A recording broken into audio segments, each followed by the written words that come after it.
Buenos días, familia, que Dios les bendiga, qué gusto, qué honor, qué placer estar con ustedes.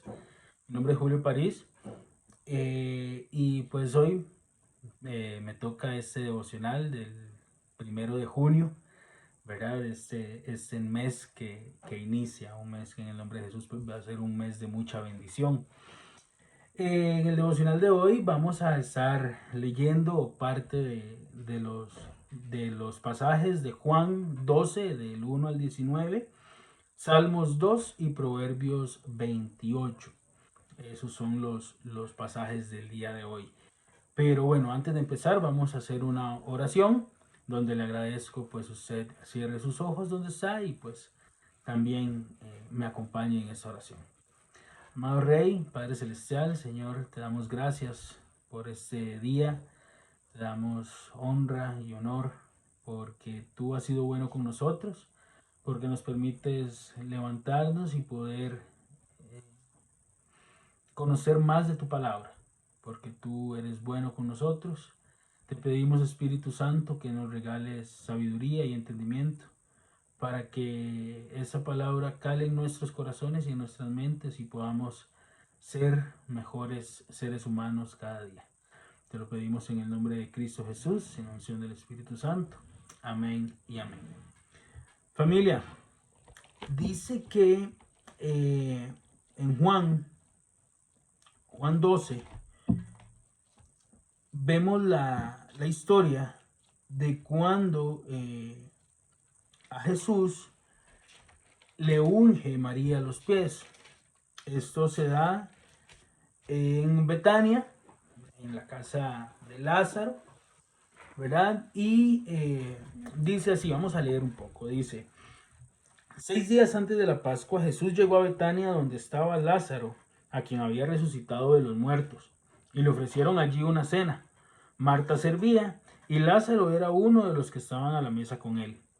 Entonces María trajo una libra de perfume de nardo puro, de mucho precio, y ungió los pies de Jesús y los enjugó con su cabello, y la casa se llenó de la fragancia del perfume. Uno de los discípulos, Judas Iscariote, hijo de Simón, el que lo iba a entregar, dijo: ¿por qué no se vendió ese perfume por 300 denarios para ayudar a los pobres? Dijo esto no porque se interesaba por los pobres, sino porque era ladrón, y como encargado de la bolsa sustraía de lo que se echaba en ella. Entonces Jesús dijo: déjala, para el día de mi sepultura ha guardado esto, porque a los pobres siempre los tendréis con vosotros, pero a mí no siempre me tendréis. Entre tanto, gran número de judíos entendió que Jesús estaba allí y acudieron no solo por Jesús, sino también por ver a Lázaro, a quien había resucitado de los muertos. Los principales sacerdotes acordaron entonces matar también a Lázaro, porque por causa de él muchos judíos iban a Jesús y creían en él. Vamos a detenernos ahí, familia. Tenemos primeramente a Lázaro, dice que a la mesa con Jesús, al lado de Jesús en la mesa, era uno de los que estaban ahí. Suponemos o entendemos que habían otras personas. Sin embargo, enfocándonos en Lázaro, vemos y sabemos que Lázaro era amigo de Jesús. Por eso Jesús resucita a Lázaro, ¿verdad? No era discípulo, pero era amigo. Había relación estrecha entre ellos. Y por eso es que Lázaro está sentado al lado de Jesús. El Espíritu Santo me regala que Lázaro está ahí por agradecimiento. Lázaro pudo haber estado haciendo cualquier otra cosa. Pudo haber estado ayudando a Marta a servir la comida. Pudo haber estado barriendo la casa. Pero él estaba sentado al lado de Jesús por agradecimiento de haberlo vuelto a la vida, ¿verdad? Y muchas veces nosotros debemos de ser Lázaro, de ser como Lázaro. ¿Por qué? Porque debemos de entender que nosotros tenemos que estar cerca de Jesús, caminar cerca de Jesús por agradecimiento de lo que ya hizo y no de lo que va a hacer. ¿Por qué? Porque ya Jesús dio su vida por nosotros. Ya Jesús nos devolvió a nosotros la vida. Nosotros estábamos muertos y Él nos resucitó. De lo vil y menospreciado, nos sacó y nos escogió. Entonces, nosotros debemos ser ese Lázaro, ¿no? De estar cerca de Jesús. Lázaro aprovechaba cada momento que podía estar cerca de Jesús para hablar con Él, estrechar aún más sus lazos y ser más amigo de Jesús por agradecimiento. Entonces nosotros debemos ser como Lázaro, agradecidos con Jesús por lo que ya hizo y no por lo que vaya a hacer. Tenemos también que María unge los pies de Cristo con un perfume de alto precio, ¿no? Judas dice que por qué no lo venden por 300 denarios, y estudiando un poco en la Biblia de estudio, dice que esto más o menos vienen siendo unos $10,000 al día de hoy. Era mucho dinero, ¿verdad? Sin embargo, María sabía y entendía que lo más importante en ese momento, en ese lugar, era Jesús. Y lo que tenía que hacer era agradar a Jesús, ¿verdad? Entonces, por eso ella toma la iniciativa de ungir los pies de Jesús con este perfume tan caro y adicional utilizar su cabello. Judas, por el contrario, quería nos dice que por qué no venden o por qué no vendieron este perfume, que por qué no lo vendieron en 300 denarios. Y Jesús, en un acto de justicia, le dice, déjala. O sea, él aprueba lo que María está haciendo. Le dice, déjala, que para mi sepultura ha guardado esto. Jesús sabía que María por mucho tiempo había guardado este perfume tan caro y tan agradable. Entonces, nos da a entender acá o nos muestra acá que lastimosamente en los tiempos de hoy todavía existen Judas. En los tiempos de hoy, en las iglesias de hoy, todavía hay Judas, todavía existen quienes se enriquecen de dinero que no les pertenece, dinero que pertenece a la casa de Dios, a la casa del Padre, a la iglesia. Y pues hay muchos que se enriquecen de este dinero. Y lastimosamente esto es un arma letal, este es un arma letal para los no creyentes no ir a la iglesia.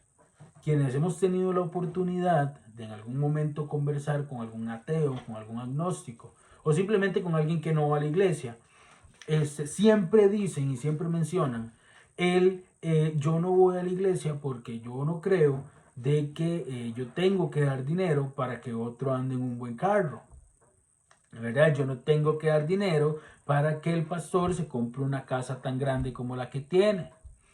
¿Y esto por qué? Porque muchas veces, no estoy diciendo que ese sea el caso, pero muchas veces, y conocemos de muchas personas, que lo que hacen es simplemente un negocio de la palabra del Señor, ¿verdad? Entonces, todavía tenemos estos Judas en la iglesia y debemos ser como Jesús y detenerlos de la manera pues más sabia como Jesús lo hizo.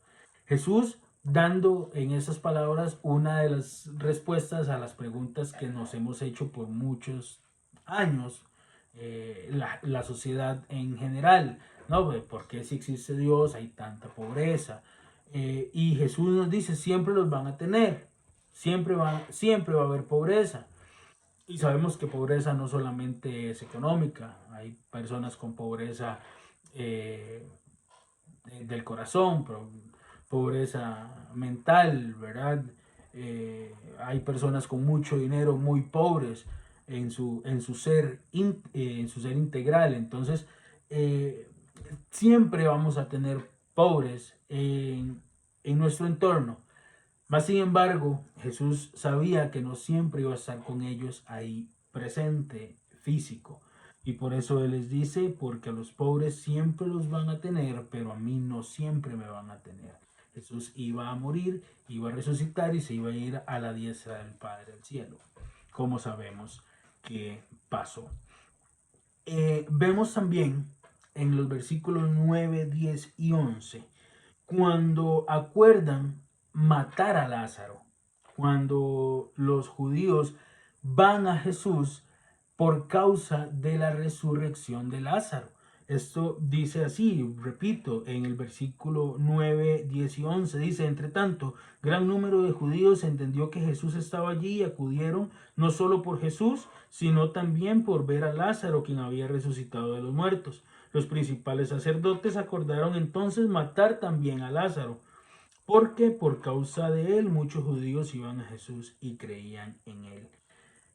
Lázaro era testimonio vivo. Lázaro en ese momento es testimonio vivo de que Jesús hace milagros, de que Jesús devuelve la vida, de que Jesús es todopoderoso.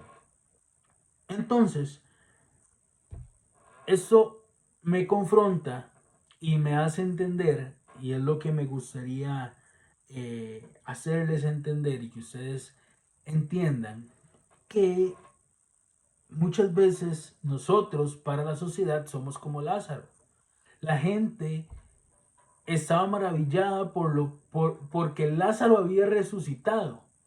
Y al llegar y ver a Lázaro resucitado, van y reconocen a Jesús como su Señor y Salvador. Muchas veces nosotros, por medio de nuestros testimonios, somos ese Lázaro. Lastimosamente, hay personas que hasta que no vean en nosotros un cambio verdadero, un cambio positivo, no toman la decisión de ir a la iglesia. Y no digo que esto esté bien, no digo que esté bien, porque no deben de poner la mirada en el hombre. Nosotros podemos fallar, fallamos y pecamos, pero somos la cara de Dios acá en la tierra para las personas que no le conocen. Entonces, si nosotros tenemos un testimonio que no es el adecuado, si nosotros, por el contrario de Jesús, hacemos cosas que no debemos de hacer, la gente nunca va a lograr entender qué es seguir a Jesús y cómo es seguir a Jesús. Y nunca lo van a hacer. Nunca lo van a hacer porque si nuestro testimonio está mal, ellos van a entender de que para qué seguir a Cristo si lo que ellos hacen es lo mismo que nosotros hacemos y no marcamos ninguna diferencia. Y no se trata de eso, se trata de nosotros ser la sal en el mundo, demostrando por medio de nuestro testimonio que algo cambió el día que recibimos a Cristo en nuestro corazón y que el Espíritu Santo empezó a morar en nosotros. Entonces, debemos demostrar que Cristo nos cambió, que Cristo nos transformó y debemos de cuidar nuestro testimonio. Cuidado con eso. Vamos a leer también, familia, el Salmo 2. El Salmo 2 es un salmo bastante bonito donde Dios habla muy directamente en este salmo, ¿verdad? Pero yo me voy a basar únicamente en unos pocos versículos. Dice que en el Salmo 2 vamos a estar hablando. Dice, vamos a leer del versículo 4 en adelante. Dice: el que mora en los cielos se reirá, el Señor se burlará de ellos. Entonces, en su enojo los reprenderá, los turbará con su ira y les dirá: he puesto a mi rey sobre Sión, mi santo monte. Publicaré el decreto. El Señor dijo: mi hijo eres tú, te engendré hoy. Pídeme y te daré las naciones en herencia y los extremos de la tierra en posesión.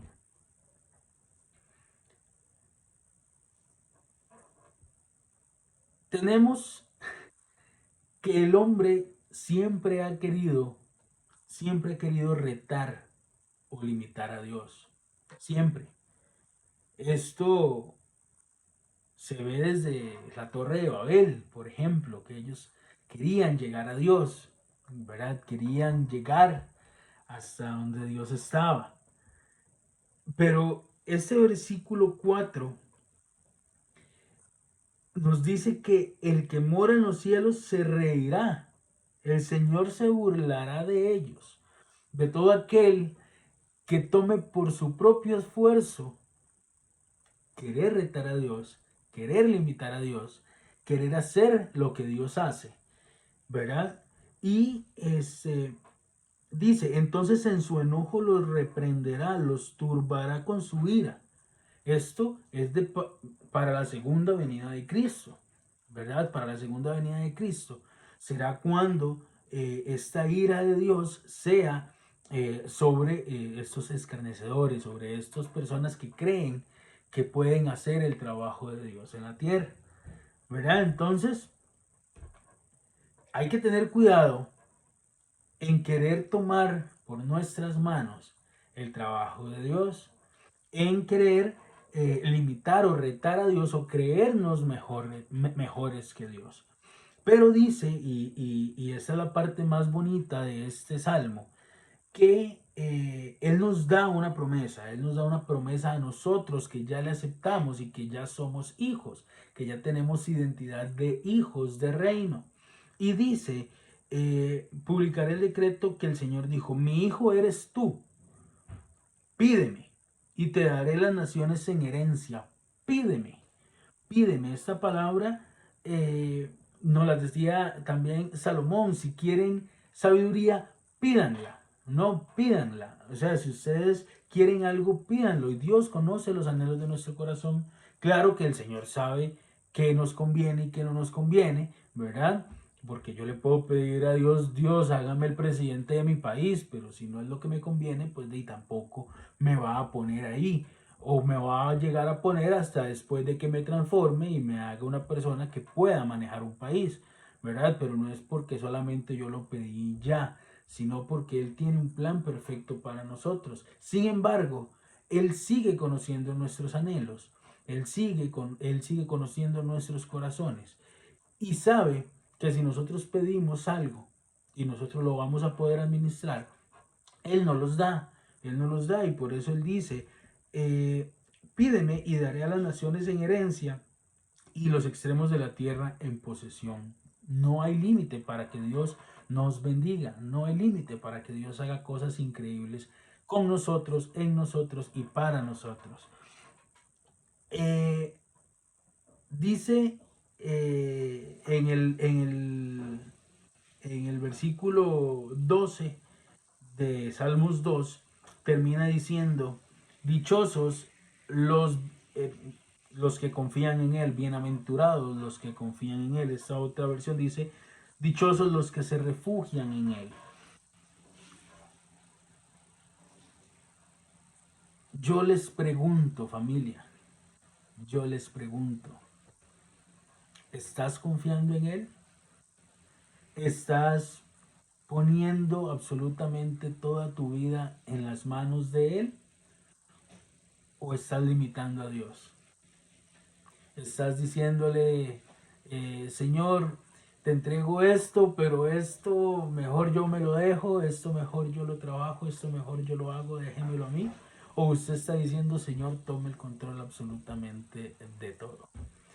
Esto se los pregunto porque, como muchos saben, y a modo de testimonio les cuento, estuve mucho tiempo sin trabajo, orando a Dios mucho por un trabajo, hasta que un día verdaderamente tuve que doblar rodillas y decirle, Señor, te entrego todo, te entrego todo, te entrego los lugares donde voy a entregar mi currículum, te entrego mi currículum, te entrego incluso la situación económica de mi casa, te entrego de que mi mamá no se turme, no se cargue en pensar de que yo no consigo trabajo y que hay que ver cómo se sigue aportando a la casa economía.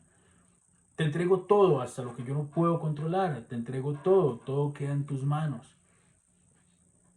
Y familia, Dios de la manera más increíble me regaló el trabajo. y me dio un trabajo de algo que yo nunca había hecho, de algo que no conocía, pero le dije, Señor, regálame algo. Le pedí también, le dije, regálame algo que me guste, que quizás todavía no lo conozco, pero que me vaya a llegar a gustar. Y me regaló tal y como se lo pedí, porque yo todo lo dejé en sus manos. Le dije, te entrego todo, todo. Y dice, bienaventurados los que confían en Él. Entonces, ¿estás confiando en Él o lo estás limitando? Tengamos cuidado. Y por último, familia, y no menos importante, tenemos Proverbios 28. En Proverbios 28 vamos a ver dos versículos bastante bonitos que me gustan mucho como lo dice por acá. Estos versículos serían versículos 9 y el versículo 13. El versículo 9 nos habla de que no toda la oración, no todas las oraciones llegan al Padre.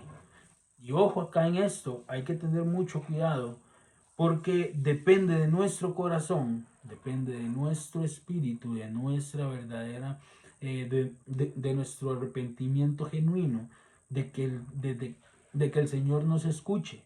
Porque dice, el que aparta su oído para no oír la ley, hasta su oración es abominable. O sea, si nosotros no estamos sujetos a Dios, si nosotros no atendemos la ley, el llamado, y queremos hacer todo por nuestra propia prudencia, como lo veíamos en Salmos, lastimosamente, ni aunque oremos de rodillas, el Señor nos va a escuchar. Entonces, si usted llega un momento donde usted dice es que yo oro y el Señor no me escucha, eh, examine un poco qué pasa en su vida en general. Si hay algo en lo que estamos fallando con respecto a la ley, debemos de cambiarlo.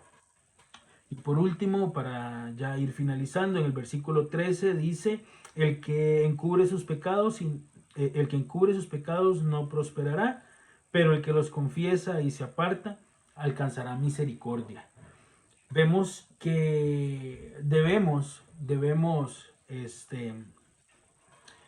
confesar nuestros pecados, esto lo sabemos, debemos siempre que oramos confesar nuestros pecados al Padre. Pero tenemos también la palabra en Santiago que nosotros debemos confesar nuestros pecados entre nosotros. Entre nosotros, dice, vamos a ver por acá, dice Santiago 5:16. Busquémoslo ahí, vamos a ver.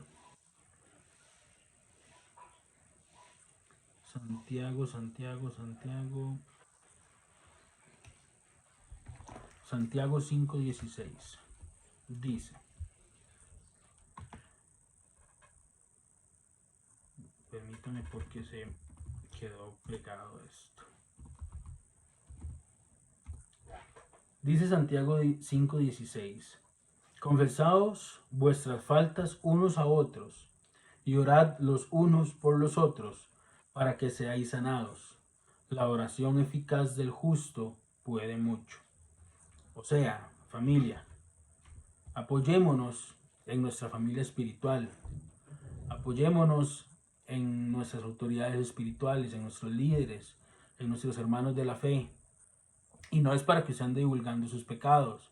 No, busque una persona en la congregación, busque una persona en la familia espiritual que usted le tenga confianza, que le pueda apoyar. Seamos nosotros también esa persona que apoyemos a nuestros hermanos en oración para confesarnos los pecados y orar en pos de esto, ¿no? Y ayudarnos unos a otros. Me encanta la parte final que dice la oración eficaz del justo puede mucho. Y nosotros, por medio de nuestras oraciones, podemos ayudar a los demás. Y por medio de las oraciones de los demás, pues podemos ayudarnos a nosotros mismos y ellos con sus oraciones nos pueden ayudar. Familia, esto sería el devocional del día de hoy.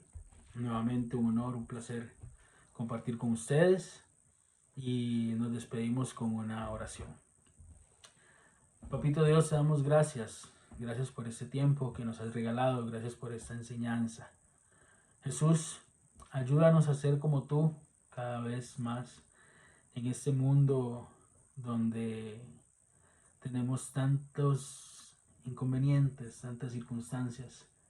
Enséñanos a poder ser hombres y mujeres en un caminar perfecto como el tuyo.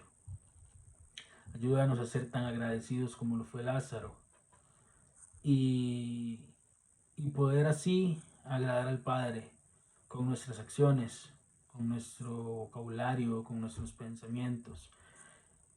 Ayúdanos y fórmanos, síguenos formando, Espíritu Santo. Quédate con nosotros el día de hoy, bendícenos, guárdanos, que todo lo que hagamos sea para honrarte y glorificarte. En el nombre de Cristo Jesús hemos orado y nos quedamos en la unción del Espíritu Santo. Amén y amén. Familia, muchas gracias, que Dios les bendiga.